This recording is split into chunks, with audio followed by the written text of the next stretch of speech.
Hey guys, Ryan and Adam back here with Anglers, this week's fishing report. So let's kick it right off.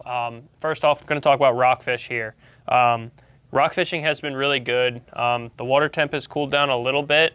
Still a little bit warm for my liking. We're not quite in that Rocktober temperatures yet, but you can target rockfish pretty much anywhere, which is what I like about this time of year. You can still find them in shallow water, but they are moving into deeper water. Especially with the cooling water temperatures that we should get in the next few weeks here.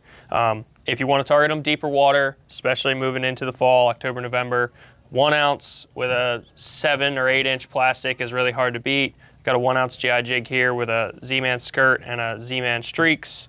But if you are still targeting them shallow water, up under docks or rocks, structure like that, we have the new Z-Man Shadtron in the 4.5 inch. That's going to perfectly replicate that peanut bunker that they're feeding on in those shallow waters. The bridge has been really good lately, and then I've heard the mouth of the Eastern Bay is really picking up in that deeper water, so that's really exciting, and we should have a really good rockfish bite this fall. Other than that, people are still catching perch up here, Magothy, Chester, Severn River, all up around docks. Those grasses are still there. They're dying off slowly, but you can certainly still catch some pretty big white perch up and around those areas. Other than that, as we move further south into the bay, we have a lot going on down there, right, Adam? Yeah, a lot going on down further south in the bay. Before we touch on that, I do want to just talk about catfish really quick. As the weather continues to cool down, that bite is only going to get better. Yep. They are sort of still in the rivers. They're not really out in the main bay right now, but I've heard good things about the Chester. I've heard good things about the Patuxent. If you want to go and fish for some really big blue cats and flathead cats, you can go up around the DC line and fish the Potomac there. Cut bunker, chicken livers, and obviously your own homemade catfish recipes that I know a lot of you guys have. That's all going to work really great. Just make sure you have enough weight, especially if you're fishing the Potomac up by DC for those currents and depths. Yeah. Now, getting back down to the lower bay, bunch of really cool stuff going on right now. We still have schools of decent sized bluefish, like in the kind of 5 to 8 pound class, depending on the schools that you find. Yep. They are busting a little bit, not too much though. Yeah. On both rain minnows and peanut bunker. But look around those channel edges. I would say really you can find bluefish right now really anywhere from like Poplar Island all the way down to the Maryland-Virginia line, but the further south you go, the bigger ones you're going to find. Yeah. Look along those channel edges. You can mark bait balls. If you see bait balls on the surface, it would be a good idea to check those out as well and follow the birds. You can still troll for them with hoses and spoons behind planers, Yep. or you can just cast little jigs at them if you mark them or if you see them. Now heading up the rivers a little bit down there, we are finally starting to hear of a somewhat consistent bite for puppy and slot reds in Maryland waters. That's going to be in your Potomac River. I would say start at Point Lookout and just work your way up the river. Speckled trout should be mixed in with them too, as well as the occasional rockfish. I know we've talked about it a million times, but for puppy drum and speckled trout, it's really hard to beat a popping cork. And in the fall, we do get down south that run of those shrimp. So if you wanted to throw something like one of these Z-Man Prawn Stars at them, they have a nice little rattle. Those would be a really good way to match the hatch down there.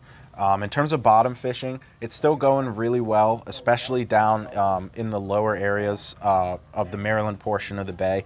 A lot of species variation. I'm seeing weakfish, lizardfish, pufferfish, as well as spot croaker. Flounder too. Things like that. Bottom fishing a little bit further up the bay. Spot and croaker are still around. They're starting to dwindle out a little bit, and as we get colder, they're going to continue to move down the bay. While we're back up in the upper bay, I did want to touch on one thing that we have heard a little bit of lately that's been really good, oddly enough, for this time of year, is the chain pickerel bite. Yes, a lot of people, including myself, have been catching chain pickerel up in the shallows of the Magothy, the Severn, and even the South River.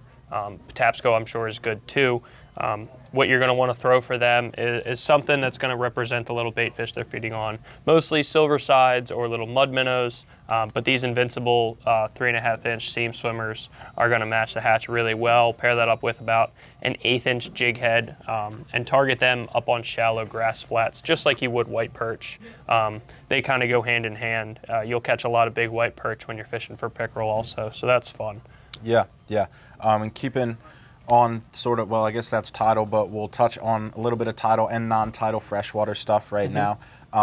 Snakehead, you can still catch them, and you can still catch them on topwater. I would say you definitely have a better chance throwing subsurface, but you can still catch them on topwater. Yeah. Blackwater is still productive in any of those areas, like in Dorchester, where you can just find a little spot on the side of the road.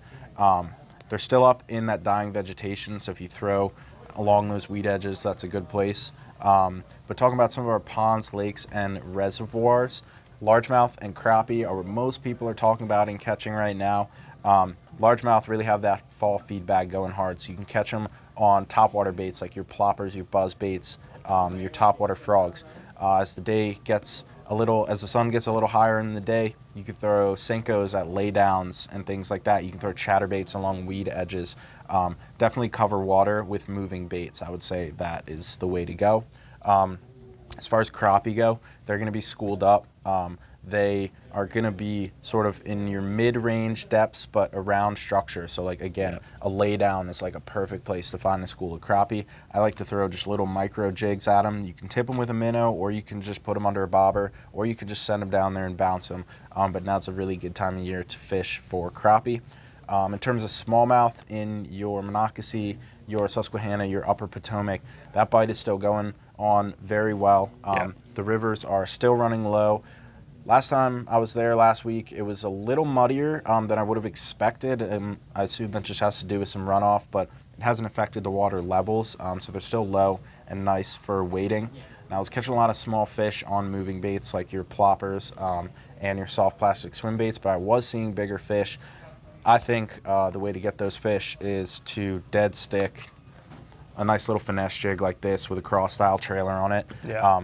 Cast it out, let it sit for 5, 10, 15, even 20 seconds, and then drag it a couple more feet, especially if you're fishing in pressured areas. Some of those bigger fish that are going to be a little more wary might be more keyed in on something slower moving. Yeah, definitely. So that's all exciting on the freshwater side. And then I think move into the ocean. Yeah. A lot of head boats last week, not so much this week, but definitely next week, have been running overnight trips out of Jersey and Ocean City. But this time of year, that ocean is usually pretty flat. This week we have a giant storm coming in, so not many boats going out this week, but following this storm, we should have really good weather for at least the week projected after that. And on those overnight trips, a lot of those boats will have underwater lights, and what you'll see is squid coming up under those underwater lights. So it's always a good idea if you're going on an overnight trip, whether it's your own boat or a head boat, to have a squid jig. And this is something that's really overlooked, even by myself when I first started doing overnighters. It's just always good to have because you can always catch fresh bait, whether you're fishing for swordfish or tuna or even mahi during the day the next day. Always good to have fresh squid, and they're super easy to catch when you get them in the underwater lights with these squid jigs. Yeah. And in terms of some other stuff going on down there at the coast, in the surf, we are getting our annual fall red drum run in the surf right now. Yep. It's a really great time of year to get out there, hit the beach. It's not too hot. Yeah. We do make our anglers drum rigs in-house. These are perfect. I know that's what all the guys here use. It would be It's great. one of the easiest ways to catch quite literally the fish of a lifetime. I mean, those fish push 50 inches consistently. So just going down on the beach with chunked bunker or sometimes whole mullet or chunked bluefish, something like that, oily fish, those drum are cruising along the beaches headed south, and if they come across your drum rig with one of those baits on it, it's going to be a good time for you. They fight hard. They're a blast. You obviously can't keep them, but they are fun. They are the pinnacle of sport fish, Yeah. especially from the surf. Yeah, and they're one of the cheapest and easiest ways to do it is from the surf down Ocean City and Chesapeake, and it's usually awesome fishing this time of year. Yep. And besides that, if you're looking for smaller stuff like pompano kingfish spot, croaker, and even flounder, those are still running, and bluefish as well, those are still running in the surf as well. In the back bays, the flounder are starting to move their way towards the inlet, get back out towards the ocean for some warmer water Ocean flounder bite was really good last week. Hopefully it trends the same after this storm. Yep. And then the inlet guys are still whacking tautog and sheep's head on just little bottom sweeper jigs with fiddler crabs and sand fleas. And then your 50 bridge is still going to remain pretty reliable for rockfish and bluefish. Yeah, that 50 bridge remains reliable for rockfish pretty much year round. So if you find yourself down there and either a trip gets canceled or it's too rough in the surf, fishing the 50 bridge for rockfish and bluefish is always fun. Yeah. Last thing, crabbing. You want to tell us about crabbing, Ryan? Yeah, crabbing has kind of slacked off a little bit, but people are still getting their limit of a bushel. I know commercial crabbers are still out there doing really well, pushing a little bit deeper, especially for the bigger crabs, typically like 6 to 10 foot. But it has still been pretty good. Hand lining, definitely going to slow down a little bit. It's kind of tough to tell with this temperature because this temperature seems to just be staying steady, like upper 70s. So it's kind of weird for this time of year, but hopefully it keeps the crabs around. Yeah, and I think that will just about do it for this week's fishing report. Good luck fishing this weekend and this week, guys, and we'll see you next time. Have a good one.